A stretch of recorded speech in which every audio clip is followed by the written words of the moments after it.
Alright, so what I decided to do is put together a few videos outlining some trig basics that we'll use in both Honors Algebra 2 and Honors Math 4.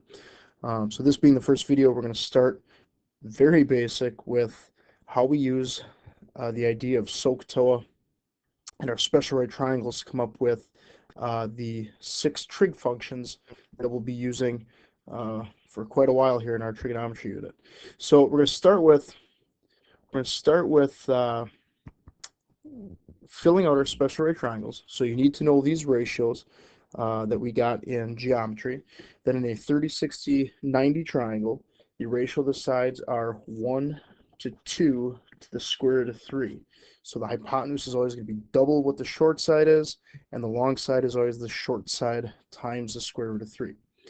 In a 45, 45, 90 triangle, the two legs are both 1, and the hypotenuse is the square root of 2. So these are ratios. So these ratios always stay consistent. So for example, if we had a triangle which we knew was a 30, 60, 90, and I told you that the hypotenuse was 6, that's really the only, we only need to know one side length and we can figure out the others.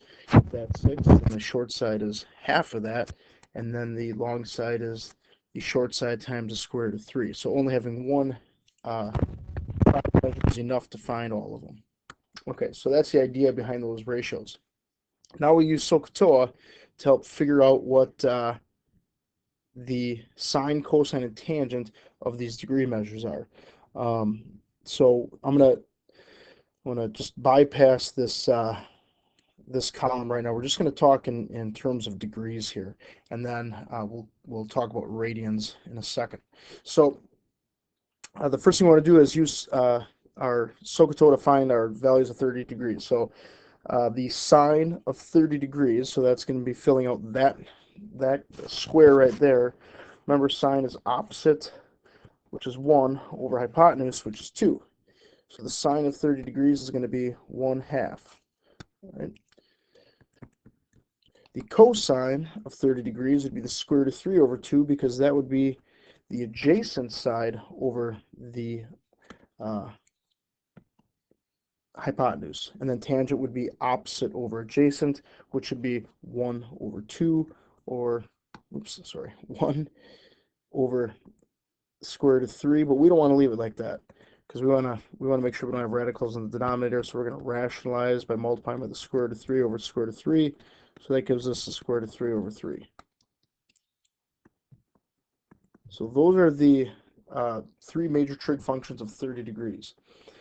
Let's go right down to 60 degrees here because we're using that same triangle. Now what was our adjacent before, that square root of 3, now that's our opposite side. So sine is going to be square root of 3 over the hypotenuse, which is 2. And cosine is going to be adjacent, which is 1 over the hypotenuse, which is 2. Okay, so notice how these values here just ended up switching spots, and that is because the sine and cosine of two complementary angles will always be equal. For example, and you don't have to check this now, but I'm just going to throw up an example here. The cosine of 14 degrees, for example, would equal the sine of its complement, which would be 76. Okay, type that in your calculator, you're going to get the exact same value for both those things. So two complementary angles always share the same cosine and sine values reversed. All right, so then the tangent of 60 degrees, tangent is opposite over adjacent, so we're going to have square root of 3 over 1, or just the square root of 3. Okay, 45 degrees. Doesn't matter which 45 you want to use. Sine is opposite, so if I use that one, the opposite is 1 over the hypotenuse, which is square root of 2. We're going to rationalize that guy again, and we get the square root of 2 over 2. Well, cosine is going to be the exact same thing, and that's for a couple of reasons here. The opposite side, no matter which one you're looking at, let's say I'm looking at that 45, the opposite side and the adjacent side are the same thing. So sine is going to equal cosine because one is opposite over hypotenuse and the other is adjacent over hypotenuse. The other reason is what we just talked about before. 45 degrees is a complement to itself. So it's going to have the same sine and cosine values. Tangent is opposite over adjacent. Where's my ones there? Tangent is opposite over adjacent, so tangent is going to be 1 over 1, which is just 1. All right, so I'm going to throw one little wrinkle in here and talk about the fact that tangent can also be found by taking sine divided by cosine. Okay, so if you look at our values that we have here, and this is why I always put these in this order. I always put sine, then cosine, then tangent, because I know that I can take sine divided by cosine to get tangent. So if we were to take 1 divided by the square root of 3, that would give us that square root of 3 over 3. Okay, if I were to take 1 divided by the square root of 3 and then rationalize. Okay, obviously we have the right triangle sitting right there, so we can just do opposite over adjacent, but this is also a good way to find the tangent value. So for example, in the 45, if I took the square root of 2, let me slow down here for a second. The reason why I'm only taking the numerators is because when you take sine, for example, go back up to 30 degrees, divided by cosine of 30 degrees, what happens is when I turn that division to multiplication and flip that second fraction, those 2's cancel out. So I end up just taking the 1 over the square root of 3. So I'm just taking the numerator divided by the numerator. Probably should have explained that first. Okay, if you want to hit rewind and go back, maybe that'll make more sense now. All right, so in the next one, I take square root of 2 divided by the square root of 2. That's 1. So that's another way we can come up with our tangent values. All right, so another thing that we learned is that we have 3 reciprocal functions. All right, cosecant is the reciprocal of sine. Do 1 over sine, you get cosecant. So in other words, we want to flip our sine values, and that will give us our cosecant values. So I'd have 2, and then if I flip the square root of 2 over 2, I'd have 2 over the square root of 2, and then I would rationalize, and I'd get 2 square roots of 2 over 2, but those can cancel out, so I'm just left with the square root of 2. Okay, the other thing we do for cosecant is instead of doing SOHCAHTOA, cosecant, since sine is opposite over hypotenuse, cosecant of some angle theta would equal the hypotenuse over the opposite. So I could go back to my right triangle here and do the, I'm looking at 45 here, I could do the hypotenuse, which is the square root of 2, over the opposite. So if that's my 45, there's my opposite right there. Okay, if I do that, then I also get the square root of 2. So there's, more ways than one that you can get these last 6 values here. You can either use your triangles again or flip all the values that you already have. I'm just going to keep flipping here. We'd have 2 square roots. If I flip this guy right there, I'd have 2 square roots of 3. Oh, let's take this one step at a time here. If I flip it, I get 2 over the square root of 3. I rationalize square root of 3 over the square root of 3, and I get 2 square roots of 3 over 3. And then secant, I have no idea. There is no rhyme or reason to the colors that I'm using here. I'm all over the board. So secant then, well, because we said before, these values flipped, right? These are going to do the exact same thing because I'm just finding their reciprocals, right? So, in other words, the reciprocal of 1/2 is 2. So I'm going to put a 2 right there. Well, that's because those flipped right there. So if I'm going to flip this square root of 3 over 2 right there, I know I'm going to get 2 square roots of 3 over 2 again, just like I have for the cosecant of 60 degrees. And then cotangent, let's finish this one here.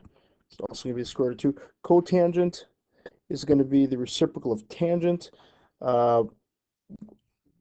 These end up just changing spots right here. Trust me, go ahead and find the reciprocal of them. You're going to get the other one because these two are reciprocals of each other. So when I find the reciprocal of 1, I get 1. And this is our trig table that we are going to use a lot. Okay, so you're either going to want to memorize this table. I know that sounds like a lot. When I say memorize this table, what I really mean is memorize these values right there. Okay, and again, that sounds like a lot, but if you remember some of the patterns we talked about, as soon as you know that this value is 1/2, we know that this value down here is 1/2 because of how those values are the same there. All right, and then I just remember that the sine of 30 is 1/2. That's one of the only things I really have memorized. And then I just start kind of picturing the other values in the table. I know that the square root of 3 over 2 always goes with 1/2. So if the sine of 30 is 1/2, then the cosine of 30 is the square root of 3 over 2, and vice versa for 60. And then I just take numerator over numerator to get that guy, and I've done this long enough now that I just do have those memorized, but take numerator over numerator to get that guy. And then 45 degrees, pretty easy to remember because these values are the same, square root of 2 over 2. Okay, it's pretty easy to remember that. Tangent, pretty easy to remember that guy too. It's 1. And then I don't have any of these memorized. I just will find the reciprocal of the first 9 values to get those last 9 values. So that is our trig table. And what we also want to be able to do is use these values in radians. So I'm going to do a quick talk about what radians are and how to get to radians. Basically, a radian is another way to measure an angle, or the measure of a radian is another way to measure an angle besides degrees. So we know if we had a circle, I'm just going to draw a circle here, that if we went all the way around, put some of our degree measures here, I'd have 0, 90, 180, 70, and then if I went all the way around, that 0 would become 360 again. Well, all the way around a circle in radians would look like this. We'd start with 0 radians, and then kind of the big one to know is that 180 degrees is equal to pi radians. Right? And we usually don't put the word radians, we'll just put pi here. So instead of 180, that's pi. Okay, so this angle from here to here, instead of being called 180 degrees, we could just call pi. Well, half of pi would be the 90 degrees, which is pi over 2. And then 1.5, well, I guess the best way to put it is another 90 degrees from that 180, that put us at that 270. That would be 1.5 pi then, or 3 pi over 2. We want to stick with that improper fraction. And then if I went all the way around, 2 pi would be a full circle. I'm going to put that guy as well here. 360 degrees would be 2 pi radians. Okay, but this is the one that we use for conversions. For example, if I wanted to convert 210 degrees to radians, then what I would do is multiply this, and I could use a fraction like this and put my conversion factor in there, or we could do dimensional analysis like you've done in your science classes, and this is how I'm going to do it because I know that's how you see in science. We're going to multiply 210 by pi over 180 in order to convert it. So the degrees actually cancel out. This multiple of 10 cancels out, and I have 21 pi over 18, which I can simplify a little bit further because 3 goes into both of those, 7 pi over 6. So 210 degrees is the same as 7 pi over 6. Okay, radians. Okay, but like I said, and usually the deal I make with my class is if you promise me that you will never forget to put this degree symbol here, I won't make you write radians. In other words, if you don't put the word radians, we know it's a radian measure. All right, so that means don't forget your degree symbol, because if you don't put that, you're saying 210 radians. So make sure you don't forget your degree symbol. 210 radians, I don't know why this is writing so poorly. 210 radians is equivalent to 7 pi over 6. All right, so let's talk about that one here real quick. 210 degrees, you know, would be 30 degrees past 180, right? Okay, actually that 30 degrees is pretty important. It's called a reference angle, and it's going to help us figure out the trig values. We'll talk about that in a different video. All right, but the 7 pi over 6 that we just talked about, well, if you think about what pi is in terms of being over 6, that would be the same as 6 pi over 6. But we just went to 7 pi over 6. We said 210 and 7 pi over 6 are the same thing. So that tells us something pretty important. That angle going back there must be pi over 6. because that's how much further I went past 6 pi over 6 to get to the 7 pi over 6. All right, so here's kind of an important thing to know then. 30 degrees is the same thing as pi over 6. Let's break down all three of those angle measures that we just talked about. The first one that I just mentioned right away there was 30 degrees. 30 degrees would be the same thing as pi over 6. 45 degrees would be pi over 4.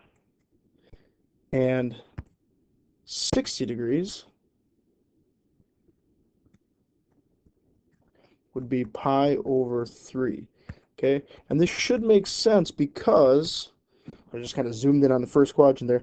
This should make sense because let's take 60 for example. 60 degrees is 1/3 of 180. 180 is the same thing as pi, so 1/3 of pi should be 60 degrees. And we could do that with the other measures as well, but honestly, it's just a good thing to memorize these three angles. And in fact, let's put these up here. The fact that 30 degrees is pi over 6 in radians, 45 degrees is pi over 4, and 60 degrees is pi over 3 in radians. So that quick little lesson on radians, and that completes our trig table and all the values that we'll be using to fill out the unit circle in the next video.